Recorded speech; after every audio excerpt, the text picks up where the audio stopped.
Hello again, and welcome back to Kids Bible Stories. Today's episode is made possible thanks to the generosity from 8-year-old Maria, who lives all the way over in Japan. Maria saved her chore and birthday money to donate. Thank you so much, Maria. Today, we continue our Exodus series. This is part 18 and is called I Spy with My Little Eye. This comes from Exodus chapter 32 and Numbers chapters 13 and 14. I respect each family's ages and stages of life, so I have adapted some of this. Please go back and read the scripture yourself, including what is appropriate for your family. If you've missed the Exodus series, I'd highly recommend you go back and listen as they build upon each other. Right now, I'm going to do a very quick recap. Let's rewind briefly.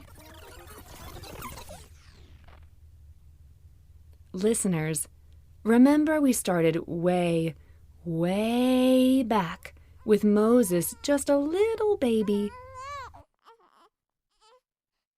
Then, growing up and telling Pharaoh to let God's people go. God had heard his people crying out for help, and he was sending Moses to lead them out of Egypt. God sent the plagues, and the people were set free. But not for long. Pharaoh and his army of chariots quickly chased after them. Pleased with themselves, the Egyptians thought they were going to conquer the Israelites. But God parted the Red Sea. On dry ground, the Israelites crossed.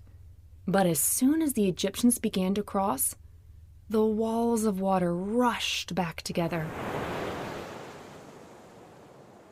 God had provided a way out. The Israelites traveled in the desert on the way to the Promised Land God told them he would give them. God made it rain manna and meat for them, provided miraculous water, and last week, we heard God giving Moses the 10 Commandments. Their journey has not been easy. Lots of grumbling could be heard, but God was with them each step of the way. These stories have been full of twists and turns, which you must go back and listen to if you've missed. But, for now, we are briefly caught up. Let's begin today's story. Moses had received the 10 Commandments and was on his way back down the mountain. While Moses was gone, the people down below became restless, impatient. What was taking Moses so long? They'd had enough. Running to Aaron, they said, Aaron, make us gods who shall go before us. As for this Moses fella, the man who brought us up out of the land of Egypt, we don't know what has become of him. Yeah, come on, Aaron. Well, Aaron said to them, take off your rings of gold that are in the ears of your wives and your sons and your daughters and bring them to me. So all the people took off the rings of gold that were in their ears and brought them to Aaron. Aaron shaped and chiseled and chiseled and shaped until he made this gold into a golden calf. Yep, you heard that right, listeners. They just made themselves a pretend god, a calf. Instead of worshiping God, they put their golden calf idol in his place. And they said, "These are your gods, O Israel, who brought you up out of the land of Egypt." Hold on. Listeners, Did those earrings they just shaped into a golden calf save them? Bring them out of Egypt? No. Of course not. Who actually saved them? God. That's right. Do you think Moses will be happy to see this when he returns? Absolutely not. We just learned the first commandment is, "You shall have no other gods before me."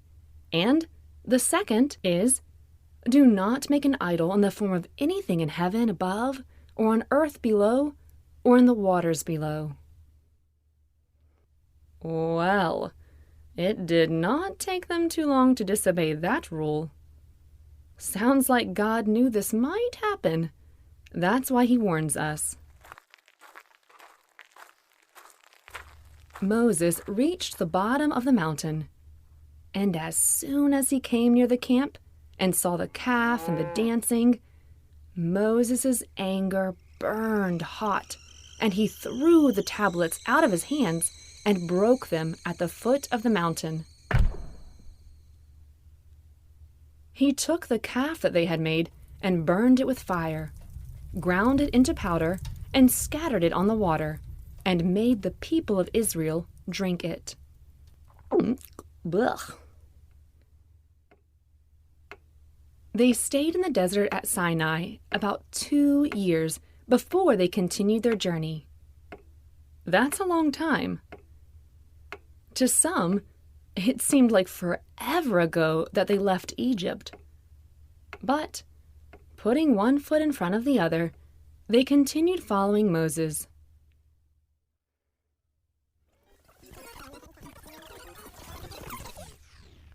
We will fast forward to the place they have dreamt of for so long, the whole purpose of their journey, to reach the Promised Land. You will hear this land called Canaan. Finally, they are close. They stop just a bit south of Canaan, in the wilderness of Paran.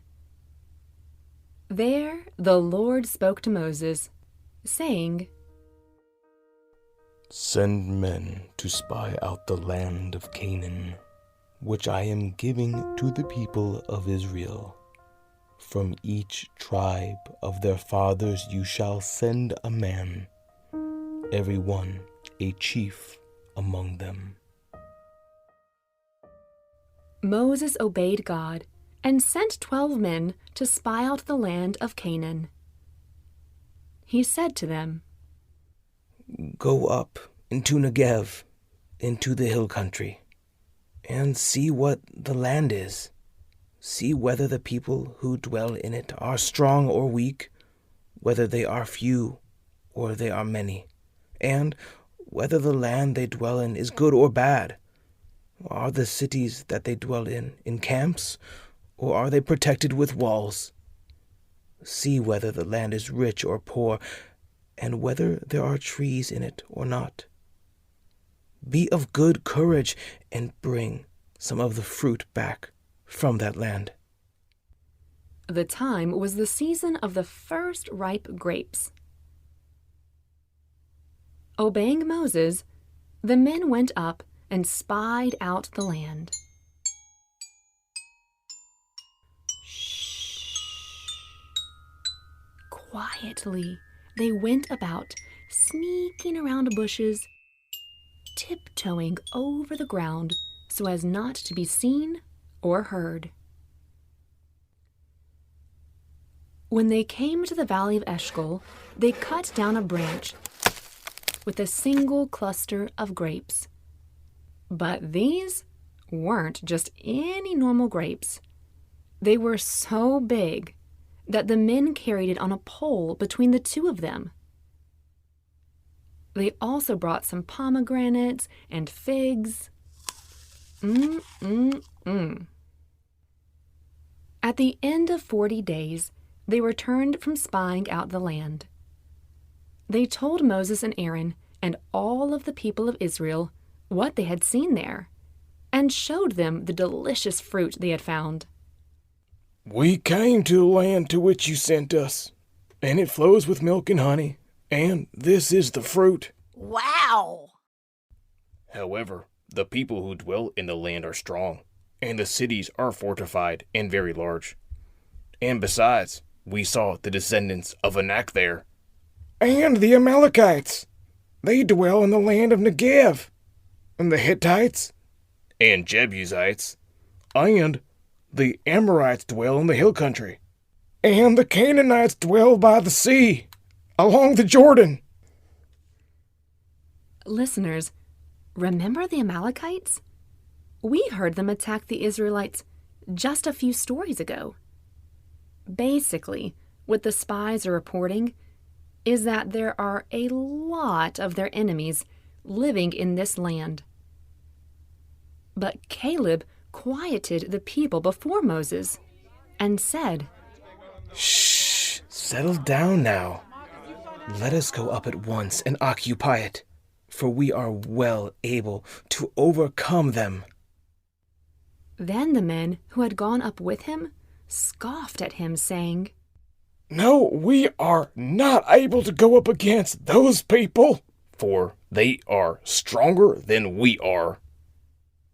So they brought to the people of Israel a bad report of the land that they had spied out, saying, The land through which we have gone to spy out is a land that devours its inhabitants, and all the people that we saw in it are of great height. Yeah, and there we saw the Nephilim, and we just seemed like grasshoppers to them. After hearing this report, the group raised a loud cry and wept that night.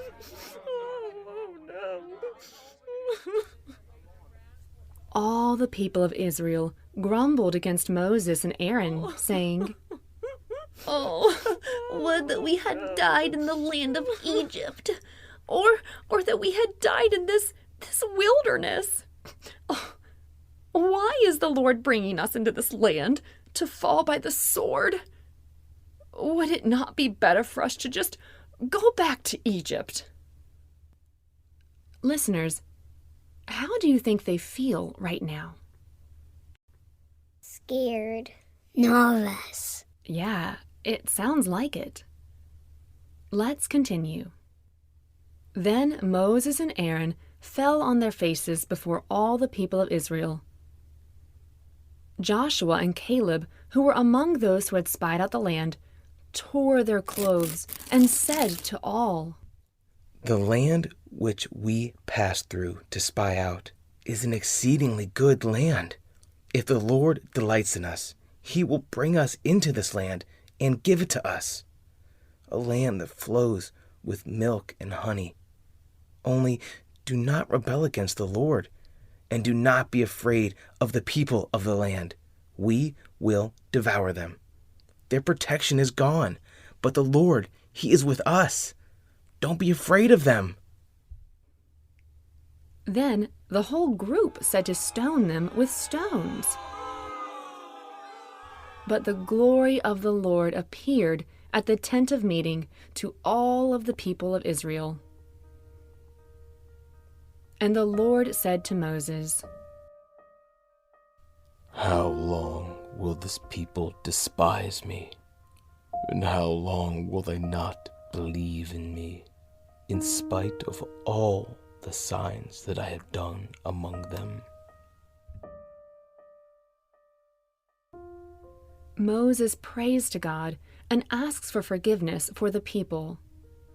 Then the Lord said, I have pardoned them according to your word, but truly, as I live and as all the earth shall be filled with the glory of the Lord, none of the men who have seen my glory and my signs that I did in Egypt and in the wilderness, and yet have put me to the test these 10 times, and have not obeyed my voice, they shall not see the land that I swore to give to their fathers, and none of those who despise me shall see it. Not one shall come into the land where I swore that I would make you dwell, except Caleb and Joshua. But your little ones I will bring into the promised land, and they shall know the land that you have rejected. The days in which you spied out the land was 40 days. So you shall wander in the wilderness now for 40 years, and you shall know my displeasure. I, the Lord, have spoken.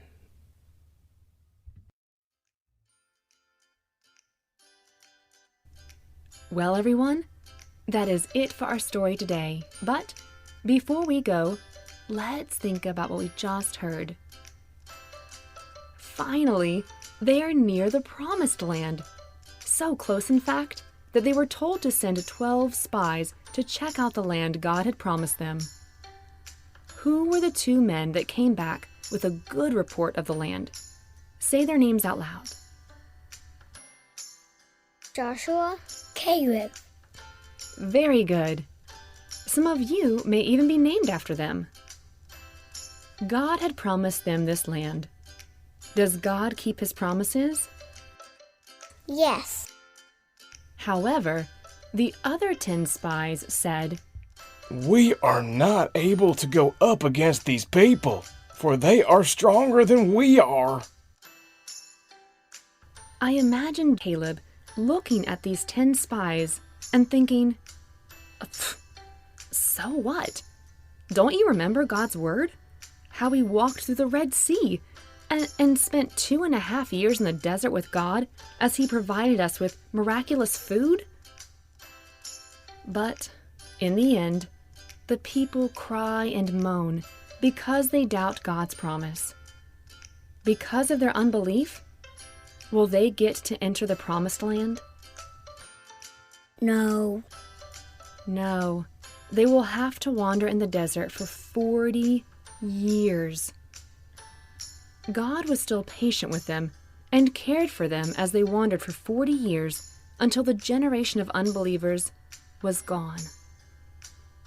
After this, the next generation, their children, they would be the ones God would bring in to enjoy the promised land, the land flowing with milk and honey.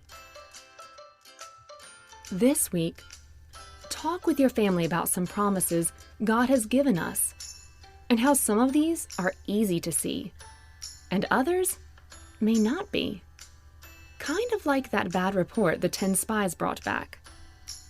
Yes, what they saw with their eyes was true. Joshua and Caleb didn't deny this. But they also remembered the truth of God's promise. Now, if God had never made this promise, and they themselves made it up, well, then they would be foolish. But God had told them this before, that he would give this land to the people of Israel. So Joshua and Caleb walked by faith and not by sight. I hope you enjoy discussing this with your family this week. Thank you all again so much for listening. And this week's iTunes review, I want to say thank you so much to Cap193848. Thank you for taking the time to write your review. Make sure to tune in next week to hear the ending of our series. We are so close. After 40 years of wandering in the desert, they finally get ready to go into the sweet promised land. Tune in next week to hear this story. And, as always, bye for now.